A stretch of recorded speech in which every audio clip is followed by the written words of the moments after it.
Hello, I am Xarkun. This is World of Warships Legends. Today I've got a game for you in the Tier 7 Japanese torpedo boat destroyer Akizuki, and it is played for us by my fellow World of Warships Legends community contributor, ChiliGames17. If you are not familiar with his work, you may want to familiarize yourself after you see the phenomenal outcome of this battle.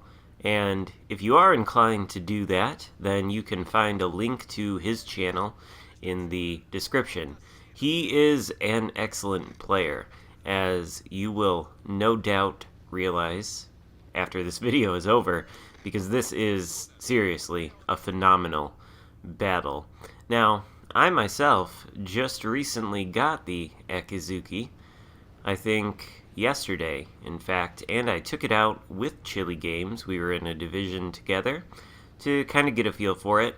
I don't feel like I have a super great feel for it just yet, so I'm not going to comment too much about the stats of the ship itself, but I will point out a couple important things, including one major upside and one major downside. The downside at this point might be evident to you if you're paying attention here. The Akizuki is actually a pretty slow destroyer. It's significantly slower, I think, than most other destroyers at this tier. Chili's got the speed boost going, but he's only reaching a top speed of about 36 knots, it looks like. Without that speed boost going, I think the top speed of this thing is 33 or 34 knots. So there are certainly some cruisers at this tier that can actually go faster than the Akizuki, which is a little bit of a problem. On the other hand, it has a lot of guns. It's got more guns than most destroyers in this game. In fact, there are 8 of them. 2 per turret with 4 turrets. Now we've got a lightning that was spotted behind that island there, and I believe this guy is going to be Chili's first target. In a straight-up gunfight between 2 destroyers, the Akizuki is probably going to win a lot of them. The guns reload very quickly. They're like Fletcher reloads. It's like 2-3 seconds. I'm sure you could get them down into the 2-second range. It looks like they're reloading in just under 3 seconds for Chili Games here. He's opening fire on the lightning as the torpedoes he sent earlier toward those ships in the center of the map make contact. And you can see just the volume of fire that he's able to put out here. That lightning immediately smokes up. He doesn't want anything to do with this Akizuki. He is firing back with some salvos of his own. Now, take a look here at what Chili is doing. He switched to the armor piercing on this lightning, and if you notice, a lot of these shells, based on the indicators, are actually penetrating. Not over-penning, but penetrating.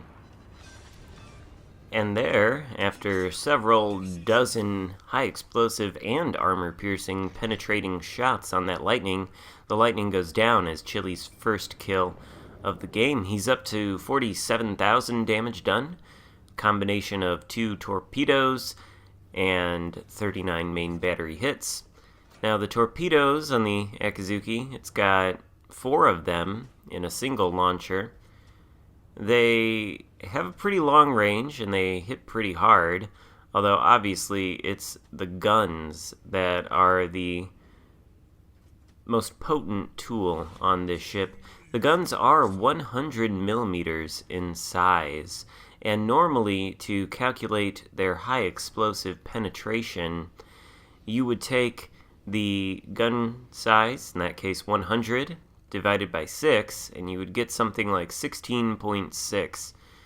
But there is a different coefficient applied to the Akizuki's guns, and instead of dividing by 6 to figure out what armor threshold the high explosive can penetrate, we divide by 5, and we get the value of 20. which means the Akizuki's high explosive shells can penetrate 20 millimeters of armor, making them pretty good for dealing with lightly armored cruisers like the Fiji. You can see that this Fiji is beginning to melt, much like Chile's team has melted. A second ago, we had an enemy in the blue base starting to flip it. Looks like that threat has been dealt with, but Chile's only got 3 teammates left. There's 4 ships on the blue side versus 5 on the reds, and that ship lead is only going to continue to grow. Now, Chile's lost spot of the Fiji, looks like he was the only one spotting him, so he's going to get out of this smoke screen. He's sort of headed back to the base. We do have some red ships in a position to threaten it again. Fiji's coming in toward the smoke screen. He doesn't have a lot of health left. Looks like Chile is deciding whether he indeed wants to open fire on this guy, but from what it appears, there's no one else besides the Fiji who could actually shoot back at him. So he does open fire on the Fiji, and in the span of 3 salvos, he finishes off the light British cruiser and gets his second kill of the game. He has now returned to his base. In the time it took him to kill the Fiji, 1 more blue ship went down, so now it's 3 versus 4. And, in fact, there goes the Iowa, so of course as soon as I say that information, it's incorrect. Now it's 2 versus 4. They've got him outnumbered 2-1. The enemy, or the friendly Atago, rather, is going around that island to come face-to-face with a Zara and an Iowa. So, if that Iowa has some good aim, we can reasonably expect that Atago is not going to be around to help Chile for too much longer.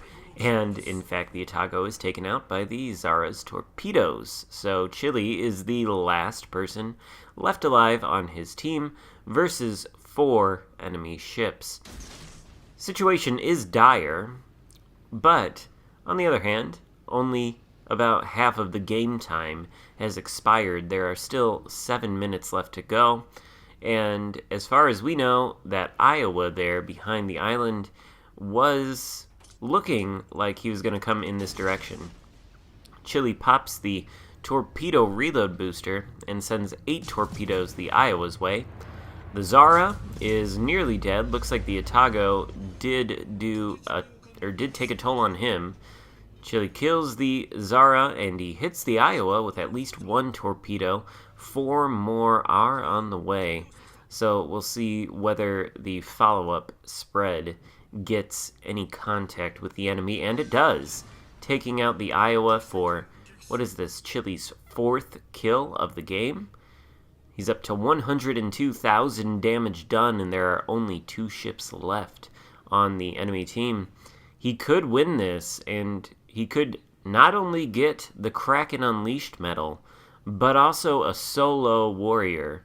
And frankly, if there's anybody who could pull something like that off in a situation like this, it would be Chile Games. The only question is, where's the final destroyer? There it is. It's a Z-23, who has a distinct health advantage over Chile, but apparently not a spotting advantage. Now Chile has been detected. So he's going to open fire on this Z-23, and you can see just how quickly this guy loses his hit points. The Z-23 is responding to Chile's fire with some salvos of his own, and he's attempting to smoke up, but looks like that's going to be in vain. Frankly, after seeing this game and this footage, playing it a little bit myself, the Akizuki may be the new king of the gunboats at Tier 7. I mean, this rate of fire, as you can see, Chile's now firing blindly into the Z-23 smokescreen, and he gets him for the Kraken Unleashed. That volume of fire that the Akizuki can put out, I mean, it rivals the Fletcher, but from what I can tell, and from the way it feels, having played the ship only twice, I think, so far myself, the shell arcs on these shells are not bad. They're definitely not like the Fletcher's, little satellites that it sends into orbit around the Earth before they come down and rain peacefully, maybe not so peacefully, on the enemy ships. These shells have a flatter arc. They seem like they're fair bit easier to aim than the Fletchers, which does give it an advantage over the number of guns, where, the Fletcher has 5, this thing has 8. So these guns are both easier to aim and more numerous. The Richelieu, shooting HE, so that's a bit of a problem. Chile definitely doesn't want to take any more hits from that enemy battleship. Luckily, he's got that smoke screen there, and since the Richelieu fired, he was visible due to the smoke firing penalty. Smoke is about to dissipate, though, so Chile's not going to have that to use as a place to hide anymore. He is about to have one of the torpedo reload boosters back online, though. And the interesting thing about this Akizuki is, I don't think I've talked about Chile's commander selection at all. I'm not sure exactly what his build is, but he is using Togo, the base Japanese commander, in the way that George Dewey is the base American commander. I think he told me the reason he was using Togo is because of the extra fire chance that Togo provides for the high explosive shells. I myself have a relatively medium level Togo, level 11 actually. I was using him on the Asashio for a while in order to get an extra torpedo reload booster with the fully packed legendary skill. Chile is not using that skill at all. In fact, the Akizuki just comes with 2 torpedo reload boosters, which no other ship in the game that has reload boosters comes stock with 2 of them, as far as I know, except for the Jean Bart's main battery reload booster. Now, the Richelieu has dodged all of the torpedoes, and for whatever reason, he's decided he's going to give up and allow Chile to not only kill him, but win the game and acquire a solo warrior medal. I'm not sure if the Richelieu remembers that all of his firepower is in the front of his ship, which he is pointing away from Chile games, and having to deal with this DPM. I don't know if you heard that meow, but my cat is even going like, what the hell are you doing, man? Anyway, this DPM, not something that the Richelieu is going to withstand for long, and still his guns are pointed in the wrong direction. Chile is potentially a one-shot kill for him, but he's never going to get the opportunity to take that shot. The rain of fire is just too much, and with these last couple salvos, the Richelieu goes down. Chile gets an arsonist to go with the rest of his medal collection here, and he wins this game with 6 kills, a Kraken Unleashed, and a solo warrior medal. Fantastic, phenomenal showing in the Akizuki for Chile Game 17. If you liked the video, give it a thumbs up and consider subscribing if you haven't already. Also, check out Chile's channel with the link in the description. I will see you next time. Goodbye.